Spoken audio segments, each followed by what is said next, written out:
भगवान श्री कृष्ण कहते हैं, इस श्राप के कारण स्त्रियां गर्भवती हो जाती हैं। एक समय की बात है जब देवी राधा रानी भगवान श्री कृष्ण के साथ गोलोक में विश्राम कर रही थी। तब देवी राधा भगवान श्री कृष्ण से कहती है, हे प्रभु, आज मेरे मन में कुछ प्रश्न उठ रहे हैं, कृपा करें और मेरे मन की जिज्ञासा को शांत करें। तब भगवान श्री कृष्ण मुस्कुराते हुए बोले, हे देवी राधा, आपके मन में जो भी प्रश्न है आप निसंकोच होकर कहें, मैं इन प्रश्नों के उत्तर आपको अवश्य ही दूंगा। तब राधा रानी कहती है, हे प्रभु, मेरे प्रश्न ये है कि किस श्राप के कारण महिलाओं को गर्भवती होना पड़ा तथा केवल नारी जाति को ही गर्भवती क्यों होना पड़ता है? प्रभु, ऐसा भेदभाव क्यों होता है, मैं जानना चाहती हूँ। तब भगवान श्री कृष्ण कहते हैं, हे देवी, आपने जो प्रश्न किए हैं उनके उत्तर थोड़े विचित्र हैं, किंतु मैं आपको इसके विषय में एक महत्वपूर्ण कथा सुनाता हूँ जो कि मेरे प्रभु श्री राम अवतार की है, इसीलिए आप इसे पूरा ध्यान से सुने। फिर भगवान श्री कृष्ण कहते हैं, हे देवी राधा, वैदिक काल में हजारों ऋषि परमपिता ब्रह्मा जी द्वारा उनके वेद और तेज से उत्पन्न हुए थे। उनमें से कुछ ऋषि तथा मुनियों के पेट से देवों का जन्म हुआ था, तो वहीं कुछ मुनियों के तेज से दैत्य का जन्म भी हुआ था।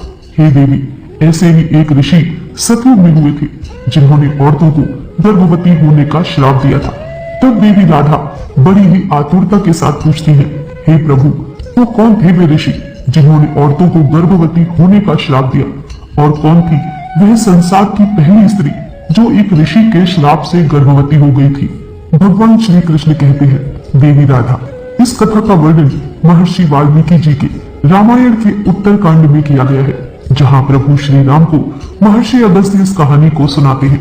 हे देवी राधा, ये सतयुग काल की बात है जब परम पिता भगवान ब्रह्मा जी के मानस पुत्र ऋषि पुलस्त्य सुमेरु पर्वत के उच्च बिंदु पर स्थित आश्रम में घोर तपस्या कर रहे थे।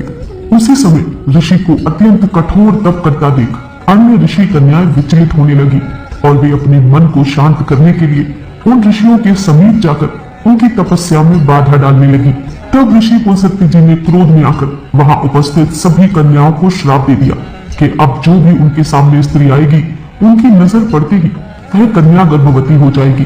फिर भगवान श्री कृष्ण कहते हैं, हे देवी राधा, ऋषि पुलस्त्य जी की बात सुनकर वहां मौजूद सभी स्त्रियां डरकर वहां से भाग गईं। लेकिन ऋषि कर्दम की कन्या को ऋषि पुलस्त्य के श्राप के बारे में कुछ भी जानकारी नहीं थी, इसीलिए एक दिन वह अपनी एक सहेली को ढूंढते हुए अनजाने में ऋषि पुलस्त्य जी के सामने जा पहुंची।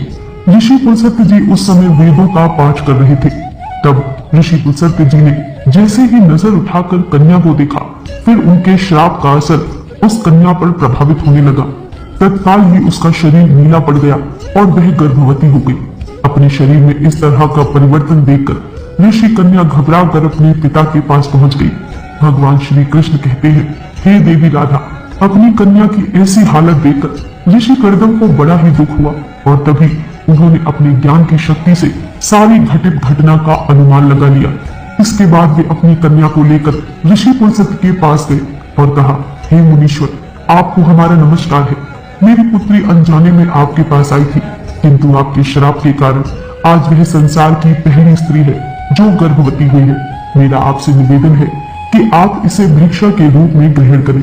यह सर्व गुणों से संपन्न है और अनजाने में ही आपके श्राप की अभागी है, तो ये सदा आपकी ही सेवा भी करेगी।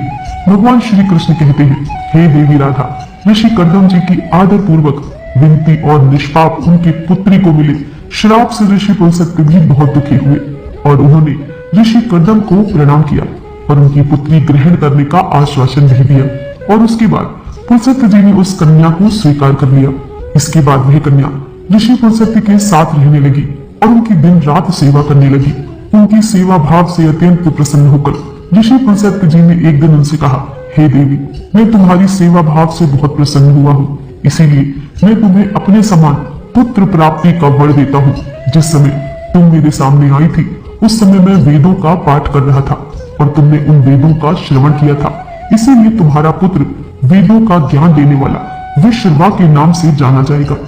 भगवान श्री कृष्ण कहते हैं, हे देवी राधा, कुछ समय बाद उस ऋषि कन्या ने एक पुत्र को जन्म दिया और जैसा कि ऋषि पुलस्त्य जी ने आशीर्वाद दिया था कि ऋषि कन्या का पुत्र विश्रवा के नाम से जाना जाएगा, फिर भगवान श्री कृष्ण कहते हैं, हे देवी राधा, विश्रवा भी बड़े होने पर अपने पिता ऋषि पुलस्त्य जी के समान बड़े तपस्वी हुए। ऋषि विश्रवा के तपस्वी रूप को देखकर ऋषि भारद्वाज बहुत प्रसन्न हुए, इसीलिए उन्होंने अपनी बड़ी कन्या का विवाह उनसे कर दिया। भगवान श्री कृष्ण कहते हैं, हे देवी राधा, आगे चलकर ऋषि विश्रवा को एक सुंदर, बलवान, गुणवान पुत्र प्राप्त हुआ, जिसका नाम श्रवण रखा गया।